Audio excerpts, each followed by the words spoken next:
ప్రియమైన దేవుని బిడ్లారా, 33వ దినపు సిలువ ధ్యాన అంశమునకు ప్రేమతో మిమ్మల్ని నేను ఆహ్వానిస్తున్నాను. ఈ దినం మన 33వ దినము సిలువ ప్రయాణంలో ధ్యానించడానికి ఏర్పాటు చేసుకున్న అంశము remaining in Christ or remain in Christ, క్రీస్తులో నిలిచి ఉండుట అనే అంశము మనము ధ్యానం చేసుకుంటున్నాం. ప్రార్థన చేసుకుందాం. మా మంచి కాపరి, మా ప్రియ పరలోకపు తండ్రి,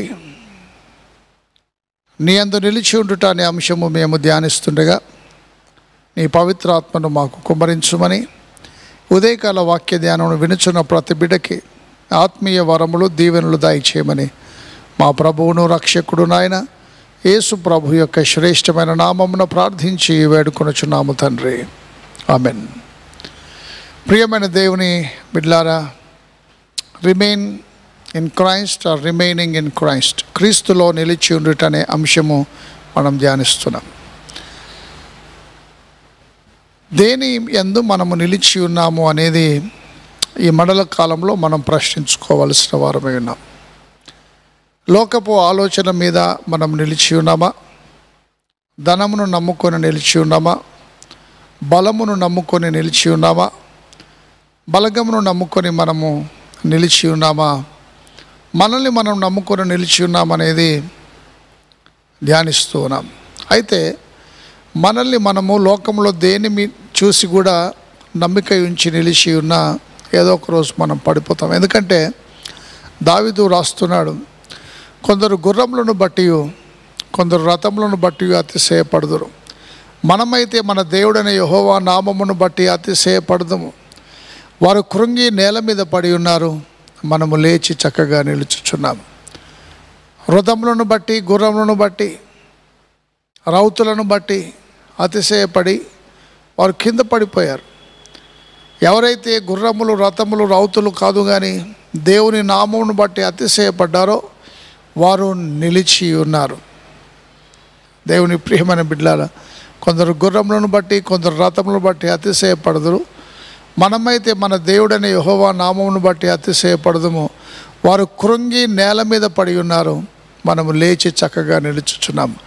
ఎవరైతే క్రీస్తు యందు నిలిచి ఉంటారో, క్రీస్తు ఎవరికి బలంగా ఉంటాడో, క్రీస్తు ఎవరికి ఆధారంగా ఉంటాడో వాడు పడిపోడు. పడిపోయినా తిరిగి లేస్తాడు.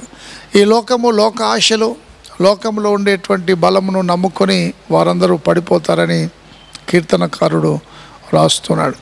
దీనికి ఆధారంగా యోహాను సువార్త దయచేసి 15వ అధ్యాయం గమనించమనేవి 4వ వచనం. యోహాను సువార్త 15వ అధ్యాయం 4వ వచనం. నా యందు నిలిచి ఉండి మీ యందు నేనును నిలిచి ఉందును. తీగే ద్రాక్షవల్లిలో నిలిచి ఉంటేనే కానీ తనంతట తానే ఎలాగో ఫలింపదో, అలాగే నా యందు మీరు నిలిచి ఉంటేనే కానీ మీరును ఫలింపరు. ద్రాక్షవల్లిని నేను, తీగలు మీరు.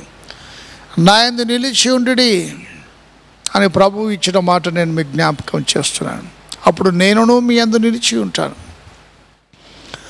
తీగ ద్రాక్షవల్లి యందు నిలిచి ఉంటే తప్ప తనంతట తాను ఎలాగో ఫలింపదో, మీరు నా యందు నిలిచి ఉంటే తప్ప మీ అంతటా మీరు ఫలింపరని ప్రభు బోధ నేను జ్ఞాపకం చేస్తున్నాను. తీగ ద్రాక్షవల్లి యందు నిలిచి ఉంటేనే తప్ప తనంతట ఎలాగో ఫలింపదో, మీరు నా యందు నిలిచి ఉంటే తప్ప మీ అంతటా మీరు ఫలింపరు. ఎందుకంటే ఆ తీగకి ప్రాణాన్ని అందించేది ద్రాక్షవల్లి. ఆ ద్రాక్షవల్లికి వేరై ఉన్నప్పుడు ఆ తీగ ఎండిపోతుంది, ఆ తీగ జీవము లేనిదైపోతుంది, చచ్చిపోతుంది. మీరు నా యందు నిలిచి ఉండి నేను మీ యందు నిలిచి ఉంటాను. తీగ ద్రాక్షవల్లి యందు నిలిచి ఉంటే తప్ప తనంతట తాను ఎలాగో ఫలింపదో, మీరు నా యందు నిలిచి ఉంటే తప్ప మీ అంతటా మీరు ఫలింపరు అని ప్రభు బోధ మనము ద్వారా హెచ్చరించబడుతున్నాం. దేవుని ప్రియమైన 7వ వచనం కూడా 15వ అధ్యాయం దయచేసి 7వ వచనం గమనించమని. నా యందు మీరును మీ యందు నా మాటలను నిలిచి ఉన్న ఎడల మీకేది ఇష్టమో అడుగుడి, అది మీకు అనుగ్రహింపబడును. నా యందు మీరును మీ యందు నా మాటలు నిలిచి ఉన్న ఎడల మీకేది ఇష్టమో అడుగుడి, అవన్నీ మీకు అనుగ్రహించబడతాయి.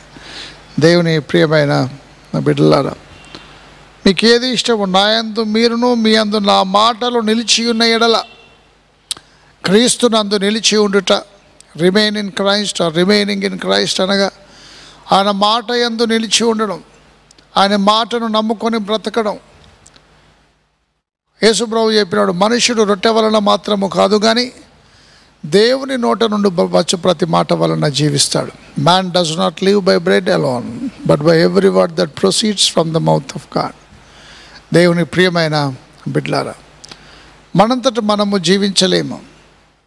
రొట్టె ఉంటే సరిపోదు, ఆహారం ఉంటే సరిపోదు, డబ్బు ఉంటే సరిపోదు, ధనం ఉంటే సరిపోదు, బంగారం ఉంటే సరిపోదు. దేవుని నోట నుండి వచ్చు ప్రతి మాట వలన మనము జీవిస్తాం. ఎవడు నా యందు నిలిచి ఉండునో, ఎవడు నా మాటలను యందు నిలిచి ఉంటాడో, మీకు ఏది ఇష్టమో అడుగుడి, అవన్నీ మీకు అనుగ్రహించబడతాయి. నా యందు మీరును మీ యందు నా మాటలను నిలిచి ఉన్న ఎడల, మీకేది ఇష్టమో అడుగుడి, అది మీకు అనుగ్రహించబడును. 10వ వచనం దయచేసి ఇదే అధ్యాయం నేను చదువుతాను, గమనించండి. నేను నా తండ్రి ఆజ్ఞలు గైకొని ఆయన ప్రేమ యందు నిలిచిన ప్రకారము మీరు నా ఆజ్ఞలు గైకొనిన ఎడల నా ప్రేమ యందు నిలిచి ఉందురు.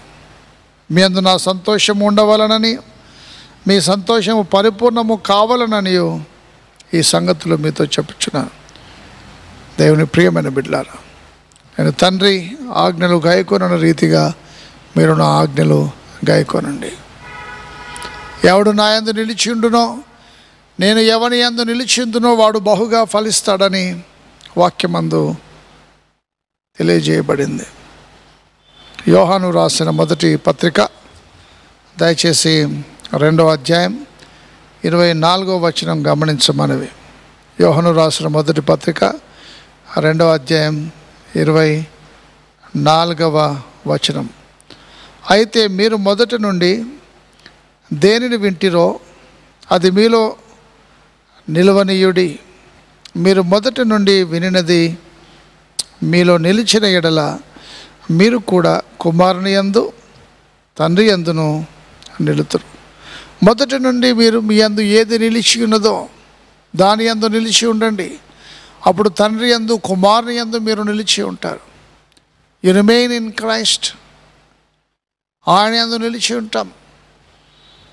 ఆయన యందు ఎవరమైతే నిలిచి ఉండరో మీరు బహుగా ఫలించటం వలన నా తండ్రి మహిమపరచబడునని ప్రభు సెలవిస్తున్నాడు.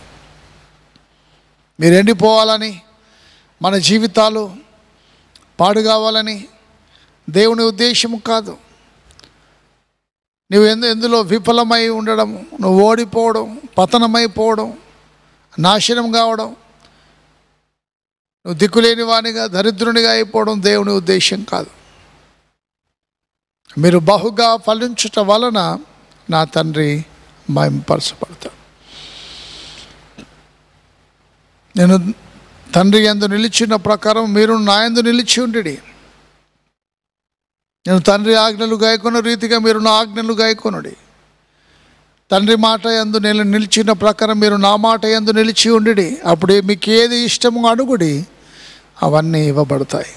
దేవుని ప్రియమైన బిడ్డలారా, ఆయన నన్ను ప్రేమించువాడు నా ఆజ్ఞలు గాయకొనుడు అని వ్రాయబడి ఉంది. ఆయన యందు నిలిచి ఉండుట అంటే ఆయన మాట మీద నిలిచి ఉండడం, ఆయన ఆజ్ఞల యందు నిలిచి ఉండడం. మనం ఆయన యందు నిలిచి ఉండి మనం బహుగా ఫలించుట దేవుని చిత్తమై ఉన్నది. మీరు బహుగా ఫలించుట వలన నా తండ్రి మహిమపరచబడతాడు. మనం బహుగా ఫలించి ఆయనతో నిలిచి ఉండుటకు దేవుడు తన కృప దీవెన మనకు దయచేయను గాక. ప్రార్థన చేసుకుందాం. మా మంచి కాపరి, మా ప్రియ పరలోకపు తండ్రి, నీ పరిశుద్ధ పాదములకు వందనాలు స్తోత్రాలు చెల్లిస్తున్నాం. నీ యందు నిలిచి ఉన్నప్పుడు నీవు మా యందు నిలిచి ఉంటావు. తీగ ద్రాక్షవల్లి యందు నిలిచి ఉంటే తప్ప తనంతట తాను ఎలాగో ఫలింపదో, మీరు నా యందు నిలిచి ఉంటే తప్ప మీ అంతట మీరు ఫలింపరని, మీరు బహుగా ఫలించటం వలన నా తండ్రి మహిమపరచబడునని వాగ్దానం చేస్తున్నావు. మేము నీ అందు నిలిచి ఉండి బహుగా ఫలించుటకు నీ కృప దయచేయమని యేసు నామమున ప్రార్థించి వేడుచున్నాము తండ్రి. ఆమెన్.